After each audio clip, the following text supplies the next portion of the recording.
Bonjour, aujourd'hui je vous propose de voir la différence qu'il y a entre la musculation traditionnelle et la musculation fonctionnelle.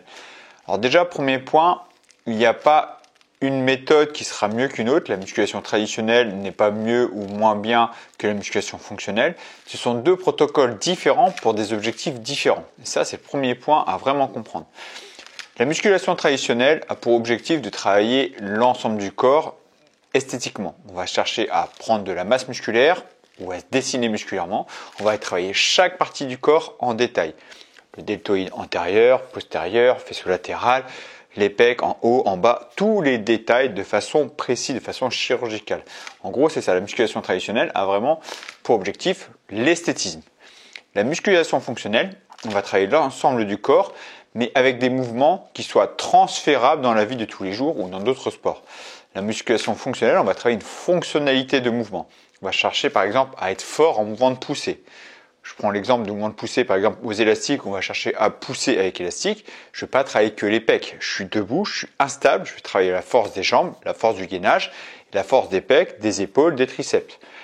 Un mouvement classique qui est très connu en musculation traditionnelle, c'est le développé couché. Par exemple, le développé couché avec haltère, on est sur un banc, on va pouvoir mettre bien ses épaules en arrière, fixer ses omoplates pour être concentré à 100% sur les pecs. On ne va pas juste chercher à pousser l'haltère, on va chercher à cibler les pectoraux, majoritairement les pectoraux. On va essayer de le faire propre pour bien être calé et bien se concentrer sur les pectoraux. En musculation fonctionnelle, on peut faire le même mouvement et on peut le faire aussi au sol avec le bassin levé. Donc là, on va travailler la force des jambes, le gainage lombaire, la stabilité en même temps qu'on va travailler les pecs. On n'est pas tout à fait sur le même angle, mais on va être un peu moins précis. En musculation traditionnelle, vu qu'on veut surtout chercher à peaufiner chaque détail musculaire, les machines guidées, les machines où on peut isoler chaque groupe musculaire, a tout son sens. Parce qu'on va pouvoir travailler justement la stabilité. Par exemple, je vais vous donner l'exemple du développé couché avec haltère. Avec haltère, il faut gérer les haltères, il faut gérer cette instabilité qui va être très intéressant pour travailler les muscles profonds des épaules. Donc déjà de base, c'est hyper intéressant pour les muscles profonds des épaules. Quand on est confirmé en musculation traditionnelle, on va pouvoir continuer à travailler ces muscles-là, cet exercice-là. Et après, on va s'intéresser aux machines où on peut se concentrer sur ce mouvement de poussée. Alors, il y a des machines convergentes qui vont vraiment ces mouvements d'arc, de cercle ici pour vraiment travailler l'étirement en même temps. Donc, de façon ciblée, 100% ciblée pour les pecs. On va se concentrer sur les pecs. En musculation traditionnelle, au contraire, on va le faire par exemple debout, comme je vous disais, on va travailler cette instabilité énormément. Avec les sangles de suspension, les pompes, on va travailler les pecs, mais le gainage qu'on doit gérer, cette instabilité du corps pour travailler tous les muscles profonds des épaules.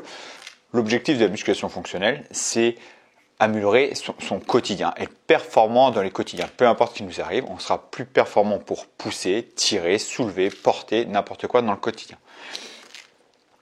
Il y a des exercices de base qu'on va retrouver dans tous les domaines, par exemple le squat. Alors en musculation traditionnelle, on va pouvoir utiliser des machines où on est guidé encore une fois pour vraiment être concentré que sur le mouvement de flexion-extension de jambes. Mais sinon, un mouvement de base, c'est le squat avec la barre. C'est un super mouvement pour travailler la flexion-extension de jambes. En musculation fonctionnelle, on va le faire aussi parce que c'est un mouvement de portée, savoir se lever avec une charge. On peut aller plus loin, on va chercher par exemple le thruster, un mouvement de squat combiné avec un développé épaule, avec haltère, avec élastique, peu importe. Là, on va travailler flexion, extension des jambes avec transfert de force dans le gainage, transfert de force des jambes qui passent par le gainage pour pouvoir amener la charge en haut. Donc là, on va travailler les jambes, le gainage et les épaules. Là, beaucoup moins intéressant dans la musculation traditionnelle, surtout quand on veut travailler la masse musculaire parce que c'est un exercice trop complet, un exercice combiné. En musculation traditionnelle, comme je disais, donc on va chercher à travailler vraiment des groupes musculaires bien ciblés. En musculation fonctionnelle, on va travailler un ensemble de groupes musculaires et une performance physique maximum. On va chercher à avoir un corps complet dans les mouvements de coordination.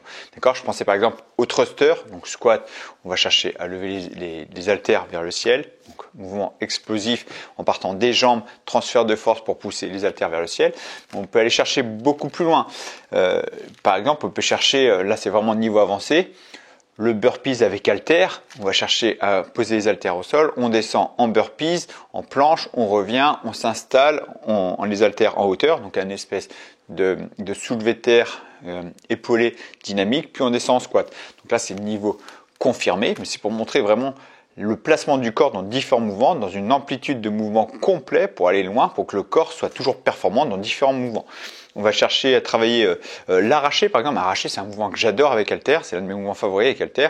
On prend l'halter, on va chercher à exploser pour amener l'halter en hauteur. Donc là, c'est une vraie connaissance de son corps. Transfert des forces qui partent du sol. On explose avec les jambes, le bassin pour amener l'halter jusqu'en haut. Et on stabilise avec l'épaule et le gainage. Il y a avec élastique, par exemple, burpees et rowing avec élastique. On descend en burpees, on remonte, on se redresse. Voilà, vous avez vu, là c'est vraiment loin, mais en gros, en musculation fonctionnelle, on va chercher à travailler un ensemble de groupes musculaires pour être performant du quotidien. On va chercher à travailler aussi des exercices plutôt de base pour travailler la force générale, comme le tirage en rowing, on va travailler la stabilité des jambes et en même temps on va travailler le dos. Le pousser, par exemple, en développé avec élastique. Le rowing avec halter, par exemple, debout, on va chercher à stabiliser bien son gainage lombaire. Voilà, c'est des ensembles de groupes musculaires comme ça. Et des mouvements beaucoup plus complets où on va travailler l'ensemble du corps en même temps. Donc vous avez vu la différence claire entre musculation traditionnelle et fonctionnelle. Ce ne sont pas les mêmes objectifs.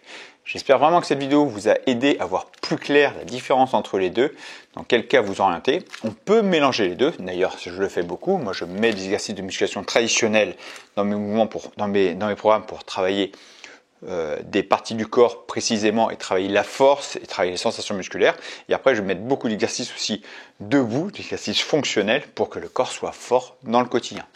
Voilà, j'espère vraiment que cette vidéo vous a plu. Si c'est le cas, n'hésitez pas à liker, à partager et surtout vous abonner si ce n'est pas déjà fait. Et je vous dis merci et à très bientôt pour une prochaine vidéo. Ciao.